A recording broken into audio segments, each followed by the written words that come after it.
here to show you today how Thrive and Grow Farms is working to solve our climate and food security challenges. We're in a climate crisis, and industrial agricultural methods through the destruction of topsoils and the use of harmful chemicals is contributing significantly towards this crisis.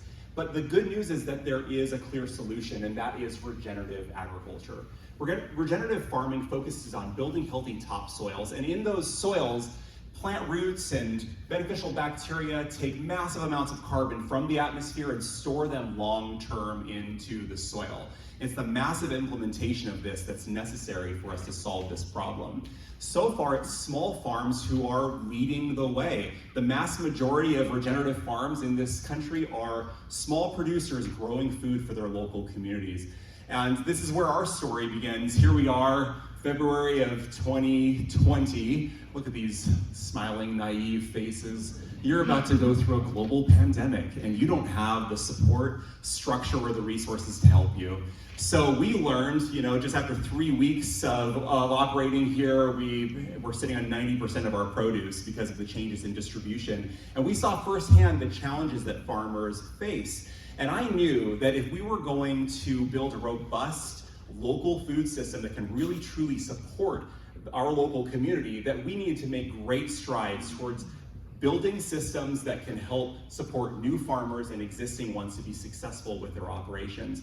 And this is where Thrive and Grow Farms can play such a big role and have a huge impact.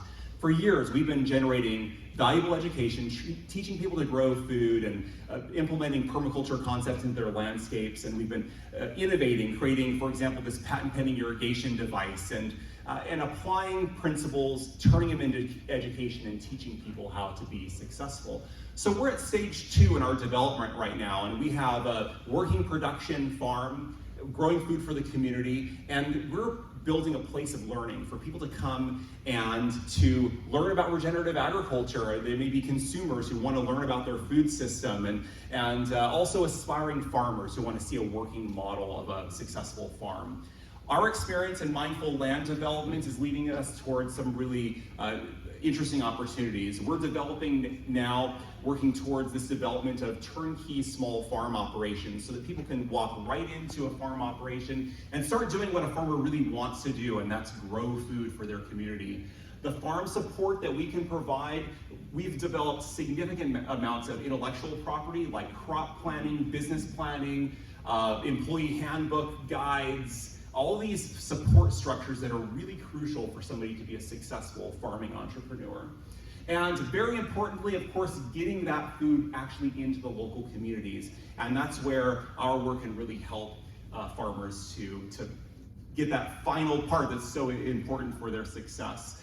As we get further into development, the impact that we can have on the community just skyrockets. When we get to stage 3, we're looking towards, for example, shopping center remediation projects where we can take unused local spaces and turn it into distribution centers that can be growing massive amounts of food and also working to process food from local farmers and get that out into the local community.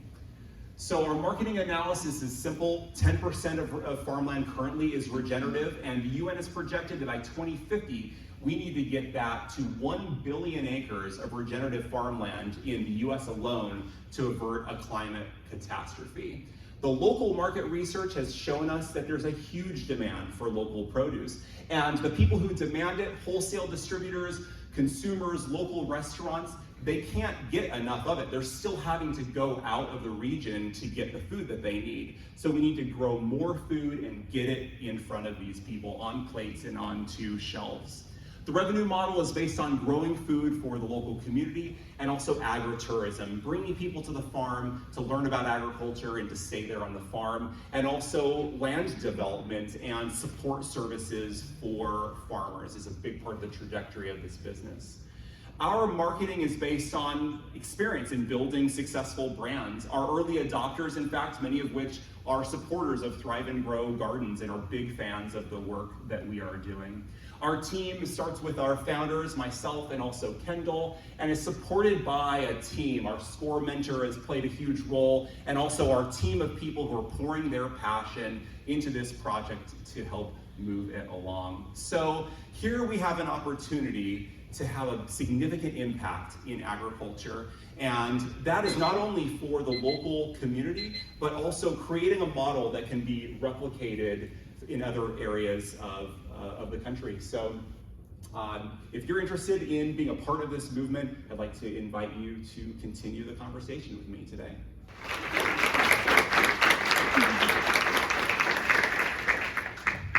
Okay, now we'll do 5-minute Q&A.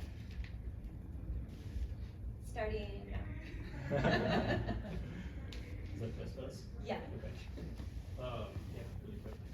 Wonderful presentation, thank you. I was hoping that you might go into the revenues that you had kind of alluded to real quick and see what that looks like.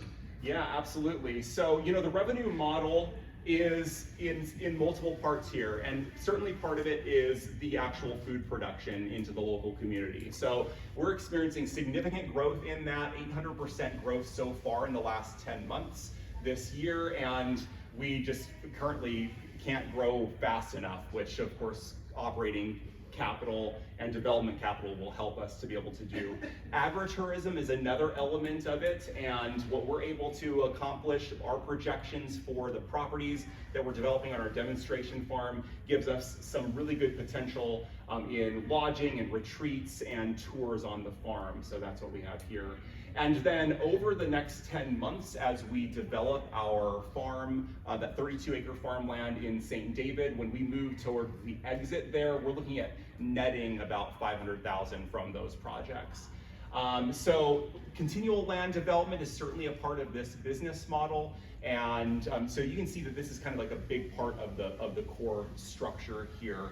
And of course, that has increasing potential as we get into value-added agriculture with the shopping center remediation, processing local food from local farmers and getting it into the market, and also growing more food and continuing on that growth trajectory there. Thank you. Yeah, you're welcome. Can you talk more about the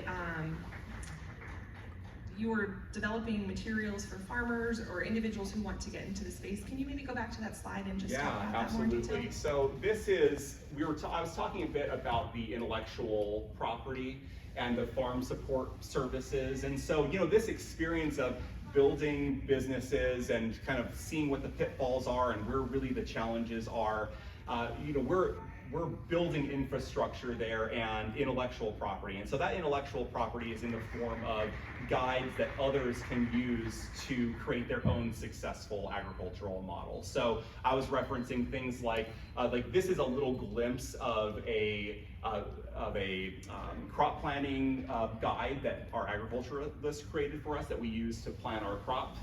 And this is something that can be used by other farmers, and it can be replicated towards their actual farm. So also things like employee handbooks and procedure guides, Gip Gap program, for example, which is something that you need in certain parts of the food industry, showing people how to create those types of things so that they have the food procedure down, so that they can get the insurance that they need, so that they can be protecting themselves and growing food safely. Those things are really crucial infrastructure parts for farmers. And so that is something that when you're getting into it to begin with, you have to figure that all out yourself. So being that we've gone through that process and we've really seen what's needed. Also, I'll mention in the area of fundraising. I mean, just navigating that landscape, having a solid business plan so that you can be successful and kind of navigate the pitfalls, but know how to go through all these various funding channels to be able to actually fund your farm operation. That's another area where we're amassing information and guides that we can use to help people through that process. Thank you. Thank you, Michael, for that presentation. I think I'm more curious if you go to your slide on your consumer.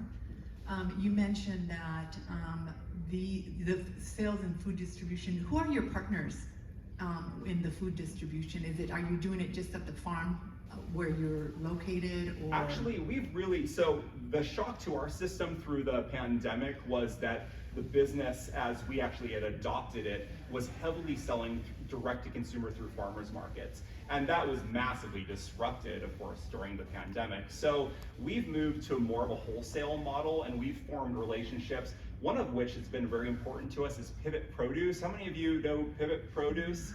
Yeah, you know, I mean, they've played a big role in helping farmers like me to get their food to market. So we sell significant amounts of produce to them now, and they distribute it through their CSA and also to restaurants. And we've gone direct to restaurants. So now we're getting into Star Pass, Maynard's, The Cup, Eclectic Cafe, Urban Fresh. These are some of the ones that are actually starting to buy or have been buying or starting to buy from us now. So direct to restaurants, direct to grocery stores. We're at the food co-op. So that wholesale model, I think, is crucial for having a real stable distribution channel and not be so susceptible like we were in 2020 to just suddenly being like, oh, well, now where do we go with this produce? Thank you so much. Appreciate it. Thank you so much.